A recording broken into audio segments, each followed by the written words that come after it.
Assalamualaikum warahmatullahi wabarakatuh. Alhamdulillah wassalatu wassalamu ala Rasulillah wa ala alihi wa sahbihi ajma'in ma ba'd. Abdullah bin Amr adalah seorang sahabat Nabi sallallahu alaihi wasallam yang mulia. Beliau ikut dalam perjanjian Aqabah dan beliau juga turut serta dalam peperangan melawan orang-orang kafir pada perang Uhud. Beliau tidak pernah menyangka kalau beliau itu syahid dalam perang Uhud.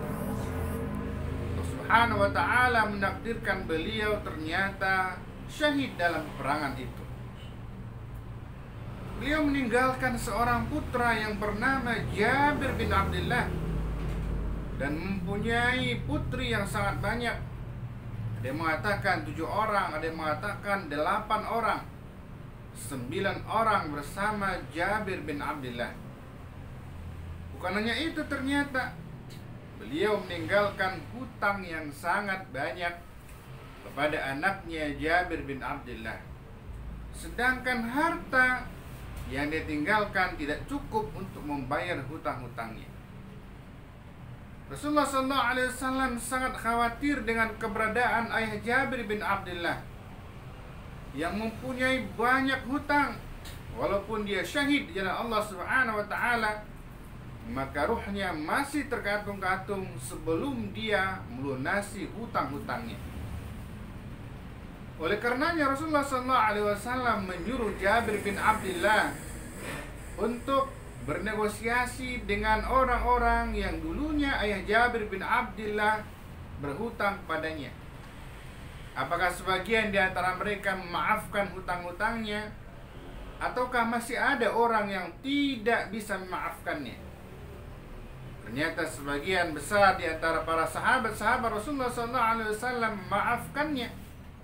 Tapi ada 1-2 orang dari orang-orang yang banyak ayah Jabir bin Abdullah berhutang kepadanya tidak bisa memaafkannya. Salah satunya adalah seorang Yahudi yang paling banyak ayah Jabir bin Abdullah untuk berhutang kepadanya. Apa yang dikatakan oleh Nabi sallallahu alaihi wasallam kepada Jabir bin Abdullah? Kumpulkan seluruh peninggalan harta dari harta yang ditinggalkan oleh ayahmu, dan panggil semua orang-orang yang dulunya pernah berhutang ayah anda kepada mereka. Ketika Jabir bin Abdullah mengumpulkan kurma-kurma dari peninggalan ayahnya, ternyata kurma itu hanya beberapa karung saja. Dalam hati Jabir, ini tidak mungkin bisa untuk membayar hutang-hutang ayahnya yang sekian banyaknya. Tapi ada Rasulullah SAW di sampingnya, dan dipanggil oleh Jabir bin Abdullah semua orang yang pernah ayah andanya berhutang kepada mereka. Dan Nabi SAW mengatakan, bayarkan kurma itu dengan apa yang pernah ayah anda berhutang pada mereka. Mulailah Jabir bin Abdullah menimbang dengan ukuran-ukuran yang tepat sesuai dengan hutang-hutang ayahnya. Jabir bin Abdullah sangat terkejut. Karena apa? Ternyata di sana ada mukjizat besar dari Allah Subhanahu wa ta'ala yang diberikan oleh Allah kepada Rasulullah SAW. Kurma yang dikumpulkan oleh Jabir bin Abdullah yang hanya sedikit, itu bisa membayar hutang-hutang ayahnya. Yang hutang ayahnya itu begitu banyaknya, sehingga ketika benar-benar ditimbang, tidak mungkin kurma itu bisa membayar hutang-hutang ayah dari Jabir bin Abdullah.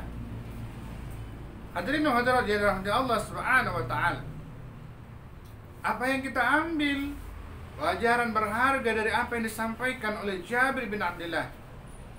Yang pertama tentunya bahwa setiap kita yang berhutang, kita wajib untuk membayarnya sampai kapanpun, selama kita masih hidup di dunia. Bahkan Nabi SAW mengatakan ketika kita sudah mati pun, hutang tetap berkewajiban untuk kita membayarnya.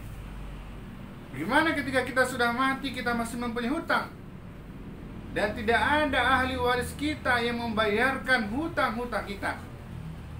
Nabi mengatakan, amal kita akan diambil nantinya di hadapan Allah Subhanahu wa Ta'ala untuk membayarkan hutang-hutang kita yang pernah kita berhutang ketika di dunia. Yang kedua, bahkan Nabi Sallallahu Alaihi Wasallam mensegerakan dan menyuruh kita untuk membayarnya segera. Ketika seorang mayit meninggal dunia, Nabi mengatakan yang harus disegerakan dari seorang yang meninggal dunia ini bukan membagi-bagi harta warisannya, tapi yang harus disegerakan, kata Rasulullah Sallallahu Alaihi Wasallam, yang pertama adalah membayar hutang-hutangnya. Ketika hutang-hutangnya selesai, maka boleh bagi ahli warisnya untuk membagi-bagi harta yang ditinggalkannya. Tapi ketika hutangnya masih ada dan orang yang pernah dia berhutang kepadanya tidak memaafkannya, maka ahli waris harus membayarkan hutangnya terlebih dahulu sebelum membagi-bagi harta warisan ini.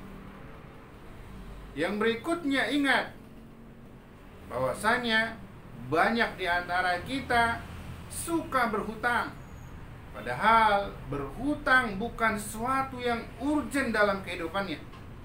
Karena apa? Karena gaya kehidupan. Beli motor berhutang, beli mobil berhutang, beli rumah berhutang, dan lain-lain sebagainya. Iya, kalau kita mampu membayarnya. Tapi bagaimana kalau kita tidak mampu?